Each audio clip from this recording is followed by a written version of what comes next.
మిడి cover తో మీ మాతృత్వ కలలను సాకారం చేసుకోండి. ఇప్పుడు IOI పై 50% IVF పై 20,000 తగ్గింపు మరియు పొందండి ఉచిత కన్సల్టేషన్ తో పాటు free ultrasound scanning. Naga Chaitanya, Sai Pallavi పూనకం వచ్చినట్టుగా ఊగిపోయారు. అలాగని అదొక మాస్ బీట్ సాంగ్ ఏమీ కాదు. ఓ భక్తి పాటకు శివతాండవం ఎలా ఉంటుందో చూపించారు. సాయి పల్లవితో పోటీ పడి డాన్స్ చేయడం మాటలు కాకపోయినా కష్టపడ్డాడు చైతు. అదేలాగో చూద్దాం. సాయి పల్లవి శ్రీలీలతో పోటీ పడి డాన్స్ చేయడం అంటే అంత ఈజీ కాదు.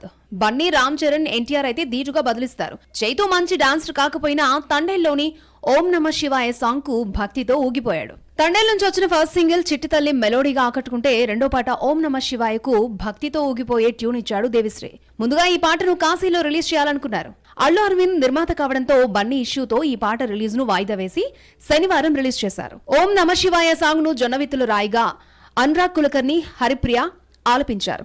సినిమాను ఫిబ్రవరి 7న రిలీజ్ చేస్తున్నారు. లవ్ స్టోరీ హిట్ తర్వాత చైతు, సాయి పల్లవి కాంబో రిపీట్ అవుతోంది. చైతుతో ప్రేమం, సవిసాచి తీసిన చందు మొండేటి డైరెక్షన్ లో గీత ఆర్ట్స్ ఈ సినిమాని నిర్మిస్తోంది.